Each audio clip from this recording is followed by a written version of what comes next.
Hello students, welcome back again, and today I am going to explain you how will you solve this type of question related to let। आज मैं आप लोगों को late वाले part में late वाले sentences को कैसे आप डायरेक्ट से इनडायरेक्ट में कन्वर्ट करेंगे, किन किन बातों को आप ध्यान रखेंगे ताकि आपका सेंटेंस जो है बिल्कुल सही हो। ध्यान देंगे, जब भी आप लेट वाले सेंटेंस को यानी डायरेक्ट से इनडायरेक्ट में कन्वर्ट कर रहे हैं तो इस बात का विशेष ध्यान दें। आपको देखना है कि ऑर्डर है, कमांड है या फिर सजेशन है। ठीक है, ये प्रपोजल है। तो आप देख रहे होंगे कि जैसे they said to the teacher, ठीक है, यानी उन लोगों ने टीचर से कहा लेट अस गो होम, यानी हम लोगों को घर जाने दें, यानी अनुमति मांग रहे हैं, यानी वे लोग रिक्वेस्ट कर रहे हैं। तो वैसे कंडीशन में आप सेड टू को रिक्वेस्टेड लिखेंगे। ठीक है, नेक्स्ट ध्यान से देखेंगे, आप इस सेंटेंस देखेंगे the principal said to the peon let the boy come in, यानी प्रिंसिपल जो है अपने प्यून को बोल रहे हैं कि लड़के को अंदर आने दो, यानी प्रिंसिपल जो है प्यून को ऑर्डर दे रहे हैं। तो सेड टू को आप क्या लिखेंगे, ऑर्डर्ड। क्लियर है। नेक्स्ट सेंटेंस ध्यान से देखेंगे, I said to him let us go out for a walk, यानी मैंने आई सेड टू हिम, मैंने उससे कहा लेट अस गो आउट, यानी हम लोगों को टहलने की अनुमति दें, यानी कि हम लोग को टहलने दें, यानी सजेशन यानी प्रपोजल।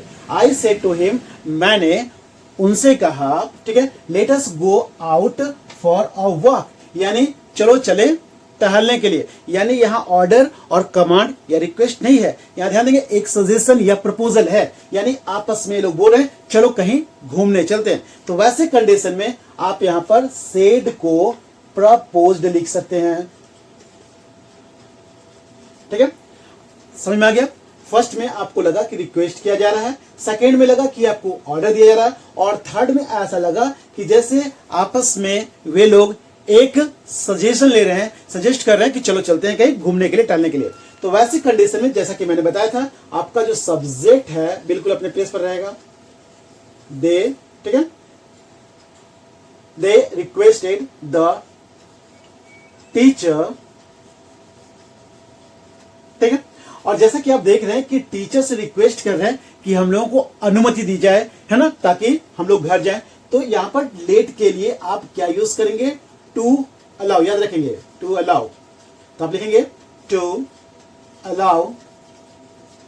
ध्यान समझने प्रयास करेंगे। अब इस पार्ट को टू अलाउ, अब यहां ये जो फर्स्ट पर्सन का जो आपका ऑब्जेक्टिव केस दिख रहा है, वी का अस होता है। ठीक है, तो आपको पता ही है। तो ये फर्स्ट पर्सन का ऑब्जेक्टिव केस है, तो फर्स्ट पर्सन सब्जेक्ट अकॉर्डिंग, तो दे का क्या हो जाएगा, देम हो जाएगा।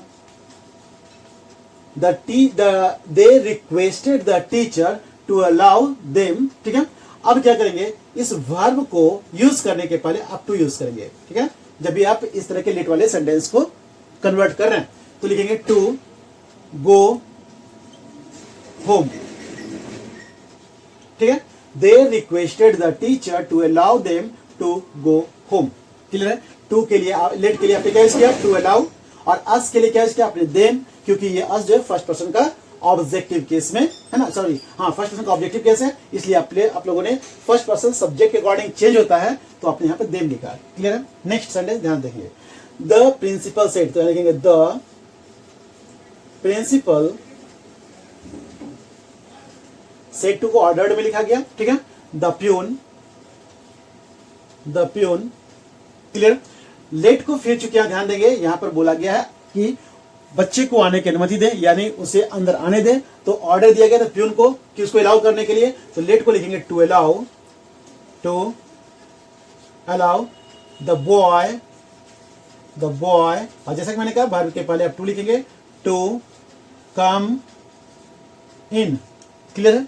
नेक्स्ट पार्ट में ध्यान से देखेंगे, यहाँ आई सेड टू लिखा हुआ है, ठीक है ना, तो जब प्रपोज्ड लिखेंगे तो आप यहां पर टू लगाएंगे, आई प्रपोज टू हिम। ठीक है, और जब आपको लगे कि प्रपोज किया गया है या फिर सजेस्ट किया गया, तो वैसे कंडीशन में इन दोनों को जोड़ने के लिए आप यहां पर दैट यूज करेंगे लेट के लिए। ठीक है ना, लेट वाले पार्ट में तो लिखेंगे the I propose to him that, और फिर से ये आपका जो है फर्स्ट पर्सन का ऑब्जेक्टिव केस है, तो फर्स्ट पर्सन सब्जेक्ट के अकॉर्डिंग ध्यान देंगे इस बात का कि सब्जेक्ट आपको सिंगुलर दिख रहा है, लेकिन ये सिंगुलर है नहीं, क्योंकि यहाँ पर ये अपने आप को नहीं बल्कि पूरे ग्रुप को बोल रहा है। तो वैसे कंडीशन में यहाँ पर यहाँ लिखेंगे हम लोग वी, ठीक है, फर्स्ट पर्सन सब्जेक्ट के अकॉर्डिंग, और सब्जेक्ट में ये अपने लिए नहीं बल्कि उस अपने पूरे ग्रुप के लिए प्रपोज किया है कि चलो कहीं घूमने के लिए हम लोग चलते हैं घूमने के लिए, ठीक है ना। तो यहाँ पे लिखेंगे I propose to him that we, ठीक है, इसके लिए।